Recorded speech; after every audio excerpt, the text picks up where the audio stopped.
जय बालाजी की दोस्तों। आप भी भूत और प्रेत पर विश्वास नहीं करते तो प्लीज़ ये कहानी ज़रूर सुने।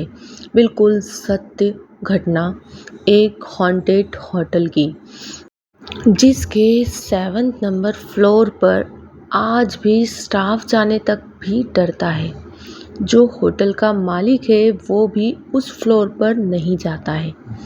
तो ऐसा क्या हुआ था उसमें, काफ़ी डरावनी और काफ़ी इंटरेस्टिंग घटना, जिसे पूरी तरीके से आज भी सुलझाया नहीं जा चुका है।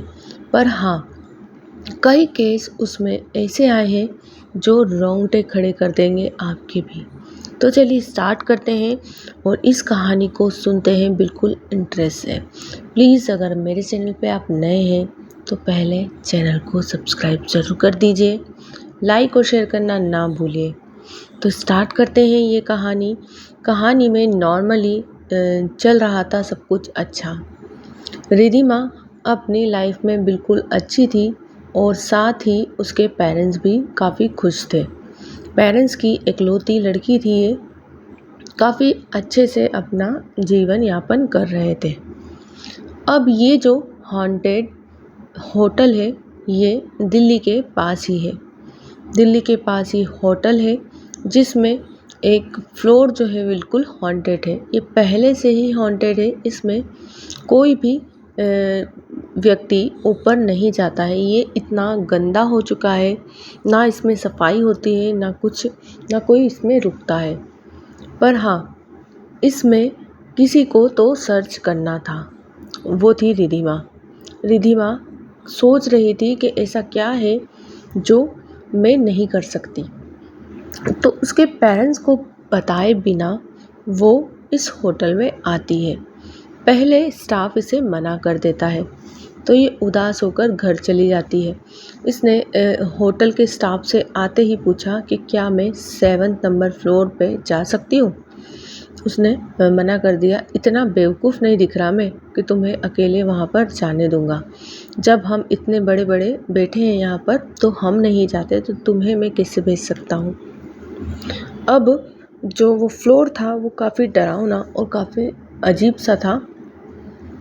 उस फ्लोर पर रिधिमा ने सोच रखा था कि जब कोई नहीं जाता है, ना गंदा पड़ा है, तो एक बार तो मैं ज़रूर देखूंगी कि मुझे विश्वास करना है कि भूत और प्रेत होते हैं या नहीं। तो मुझे ज़रूर जाना पड़ेगा इधर। अब उसके घर जाती है और माइंड में सेट करती है कि किस तरीके से मुझे उस फ्लोर पर एंटर करना है। वो बिल्कुल अकेले नहीं कर सकती थी, इसलिए उसने 3 लोगों का ग्रुप बनाया, जिसमें उसने समझाया कि तुम लोगों को नहीं जाना है, केवल तुम मेरे साथ चलोगे, मैं वहाँ जाकर सर्च करूँगी।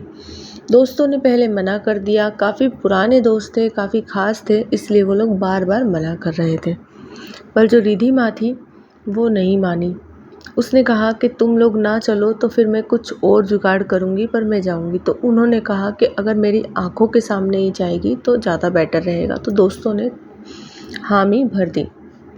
अब इन लोगों ने फेस बदल कर, रिधिमा का तो देख रखा था, तो रिधिमा को रूम नहीं मिलता यहाँ पर फिर भी उसने कुछ फेस को कवर करा और उसके दोस्तों ने वहाँ रूम लिया। 6th फ्लोर पे इन लोगों ने रूम लिया। उसने कहा था कि अगर मैं 6th फ्लोर पे ले लेती हूँ रूम तो मुझे 7th तक जाने में ज़्यादा दिक्कत नहीं होगी। अब वो रूम ले लेती है और रूम लेने के बाद वहाँ पर वो पूरी ध्यान रखती है कि किस समय पर यहाँ पर से ये जो स्टाफ है यहाँ का वो हटेगा। कुछ ऐसा समय होता है 15 या 20 मिनट का जहाँ पर वो लोग ब्रेक लेते हैं, वहाँ पर कोई नहीं होता है।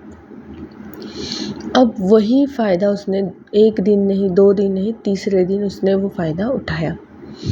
रिधिमा ऊपर चली गई, पर ऊपर भी इन लोगों ने काफ़ी सेफ्टी से वहाँ पर लॉक कर रखे थे कि यहाँ कोई नहीं जाएगा। अब रिधिमा थी, उसने पूरी जुगाड़ करी। पहले वो वापस से पहले निराश होकर नीचे आई थी। उसने तीसरे दिन भी वहाँ पर सक्सेस नहीं पाई और फिर वो नीचे आ गई। उसने बताया था कि जब वो लोग रात में रूम में सोते थे तो उन्हें एक परफेक्टली आवाज़ें आती थी, चलने की, दौड़ने की, भागने की, और अजीब-अजीब सी आवाज़ें 6th फ्लोर पे आती थी, उस फ्लोर से, 7th फ्लोर से। तो उसने कन्फर्म तो कर लिया था कि कोई ना कोई तो है, पर क्या इंसानों को ही इनने रख रखा है? क्योंकि भूत तो मेरे ख्याल से नहीं होते हैं। काफ़ी पढ़ी लिखी थी तो इसमें विश्वास नहीं करती थी। वो बताती थी कि इन लोगों का कुछ काला धंधा चल रहा होगा होटल में, जो मुझे सबूत के साथ पकड़ना है। तो उसलिए वो वहाँ पर पहुँची थी होटल में। उसका ऐसा कोई इरादा नहीं था कि उसे भूत और प्रेत को भगाना है या फिर इनका फ्लोर खाली करना है, बिल्कुल सही करना है। ऐसा कुछ इरादा नहीं था, पर उसके दिमाग में था कि जब पूरी होटल चलती है तो एक फ्लोर इन्होंने क्यों नहीं दिया। वो काफ़ी अच्छी पढ़ी लिखी, इंटेलिजेंट थी और अच्छी पोस्ट पर थी वो, गवर्नमेंट किसी पोस्ट पे थी वो गवर्नमेंट, और उसी ज़रिए से वो इंक्वायरी करने के लिए वहाँ पहुँचती है। अब वो ऊपर जाती है। पहले 3 दिन तक वो सक्सेस नहीं पाती है, पर चौथे दिन उसने उस चीज़ का समाधान लेकर कि किस तरीके से मैं उस लॉक को हटा सकती हूँ और किस तरीके से वहाँ से मैं निकल सकती हूँ, ये सब चीज़ें लेकर पूरी तैयारी से वो ऊपर जाती है। उसके दोस्त कहते हैं कि आज का दिन आखिरी है, अब हम नहीं रहेंगे, अब हम जाएंगे, क्योंकि उन्हें भी ये सब चीज़ों का एहसास हो रहा था रूम के अंदर रुककर। वो काफ़ी डरे हुए से थे, क्योंकि वो बताते थे कि रात में पूरा कन्फर्मली आवाज़ें आती थी ज़ोर ज़ोर से, और किसी के चिल्लाने की आवाज़ें आती थी, किसी के धम धम धम चलने की, और ज़ोर ज़ोर से करने की आवाज़ें, इस तरीके से कि बातें कर रहे हों या फिर किसी चीज़ को बजा रहे हों, इस तरीके से आवाज़ें उन्हें क्लियरली सुनाई देती थी। अब वो काफ़ी डरने लगे थे। दोस्त जो थे वो काफ़ी डरावने से होने लगे थे, अंदर से उन्हें नेगेटिव एनर्जी महसूस होने लगी थी। उन्होंने कहा, ये लास्ट है, अब हम हमारे घर जाएंगे, उसके बाद तुम्हें जो करना है वो कर सकती हो। अब रिधिमा उस दिन कंफर्म कर लेती है कि आज मुझे अपना काम कंफर्मली कंप्लीट करना है, वरना अगली बार मुझे आने में थोड़ी दिक्कत होगी। अब वो सभी चीज़ों को लेकर ऊपर चढ़ जाती है, और जैसे ही वो दरवाज़ा खोलती है उसे एक ज़ोर से हवा लगती है, मीन्स कि कोई धक्का दे रहा है, और वहीं से एक लेडीज़ उतरती हुई नज़र आती है। वो सोच लेती है कि ये लोग बेवकूफ़ बना रहे हैं, ज़रूर कुछ काला धंधा यहाँ चल रहा है, या तो शराब का चल रहा है या फिर जो भी है, पर यहाँ पर सही नहीं है। उस लेडीज़ को देख के वो कन्फर्मली हो जाती है, कन्फर्म के पक्का यहाँ कुछ तो है, क्योंकि हमें नहीं आने दिया, मीन्स के यहाँ पर पक्के में कुछ ना कुछ चल रहा है। वो लेडीज़ उतरते से कहती है, जाओ यहाँ से, जाओ, क्या कर रही हो तुम यहाँ, चली जाओ यहाँ से, अच्छा नहीं होगा। वो उसे रिधिमा चिल्लाते हुए कहती है कि चुप रहो, सब पकड़ लिया मैंने, तुम लोग मुझे बेवकूफ़ बनाओगे, मैं तुम्हें नहीं छोड़ूंगी। इतना कहती है रिधिमा उस लेडीज़ से। उस लेडीज़ ने कहा, अब तो तुम गई, मैंने तुम्हारे अच्छे के लिए कहा था कि यहाँ से चली जाओ, तुम वापस नहीं जाओगी बेटा। ऐसा करके उसने रिधिमा को ऐसा कहा, अच्छे से कहा, और चली गई। वहीं पर ऊपर चढ़ाव से ऊपर टेरिस पर चली गई वो। उसने उसे जाते हुए देखा कि 7th फ्लोर के ऊपर कोई भी मंजिल नहीं थी। उसने उसे ऊपर चढ़ते हुए देखा। उसने कहा कि टेरिस पे जा रही है, मीन्स के इस फ्लोर पे कोई रहता भी है, अच्छे से रहते हैं, पूरे इंजॉय करते हैं, मीन्स के ऐसा नहीं है कि यहाँ कोई को बंदी बना रखा है, अच्छे से रहते हैं, मीन्स के लेडीज़ अपनी मर्ज़ी से जा रही है इसलिए। और वो पूरी साधारण थी। उसके बाद उसे 713 नंबर कमरा दिखा। उस लेडीज़ ने कहा था, तुम यहाँ से चले जाओ, वरना 713 नंबर कमरे से तुम्हें कुछ ऐसा दिखेगा कि तुम जीवन में कभी भी इस फ्लोर से नहीं जा पाओगे। और ऐसा ही हुआ। उस फ्लोर पर जाते ही रिधिमा ने सबसे पहले 113 नंबर कमरा खोला। जिस तरीके से वो खोलती है, उस तरीके से पूरे रूम में लाशें बिछी हैं। वो एकदम घबरा जाती है। वो कहती है, ये क्या हो रहा है। इस तरीके से लाश उन्होंने बिछी है। वो घबराने लगती है और कहती है कि जल्दी से चली जाती है। पर उसे थोड़ी सी इंक्वायरी करना थी कि मुझे अभी कोई भूत वगैरह नहीं दिखा है, यहाँ पर मरे हुए लोग क्यों पड़े हैं। उस चीज़ के लिए मुझे थोड़ी सी तो जानकारी निकालनी पड़ेगी ना। वो अंदर जैसे ही एंटर करती है वो लाशें गायब हो जाती है और ऊपर से एक अजीब सी परछाई उसे नज़र आती है जो उसके गले तक सीधी आती है, जो हाथ निकल कर और उसे वहीं दीवार में ज़ोर से दबक देती है, मीन्स के दबा देती है। अब रिधिमा ना तो चिल्लाने के लिए ना इसके साथ कोई आया है। उस लेडीज़ ने उसे कन्फर्मली कहा था कि यहाँ से पलट जाओ। वो नहीं पलटी और अपने आप में जो होशियार लोग रहते हैं ना, उस तरीके से उसने एंटर कर लिया उस कमरे में। अब भाई साहब वहाँ पर जो भूत थे, जो आत्माएं थी, वो उसे छोड़ने वाली थी? बिल्कुल नहीं। होटल के मालिक तक ने कहा था कि तुम यहाँ नहीं आओगी, पर वो कंफर्म करने, जानकारी निकालने यहाँ तक पहुँच गई। अब जो रिधिमा थी उसके शरीर में काफ़ी सारी आत्माएं आ गई, अजीब अजीब सी चलने लगी थी, उल्टी उल्टी भागने लगी थी। अभी तक तो ये 7th फ्लोर तक सीमित थी, पर रिधिमा जैसे ही उसके शरीर में आत्माएं प्रवेश करती है, ये नेगेटिव, वो नीचे उतरने लगती है। उल्टा चलते हुए लोगों ने इसे देखा। 6th फ्लोर के जितने भी कमरे थे वो सारे खाली हो चुके थे। इसके दोस्त भी भाग गए थे। रिधिमा को अजीबोगरीब सी हरकतें दिखने लगी। स्टाफ भी 5th फ्लोर पे चला गया। 6th फ्लोर पूरा बंद कर दिया गया क्योंकि अब रिधिमा के साथ करीबन 15 से 20 भूत उसके साथ नीचे आए थे। उन्हें केवल शरीर चाहिए था निकलने के लिए, जो रिधिमा ने दे दिया था। अब वो पूरा होटल पर हमला करने वाले थे। क्यों? एक रहस्यमय चीज़ थी जो उनके साथ गलत हो रही थी। रिधिमा नहीं बचने वाली थी, पर रिधिमा के साथ वो नीचे कैसे आ गए?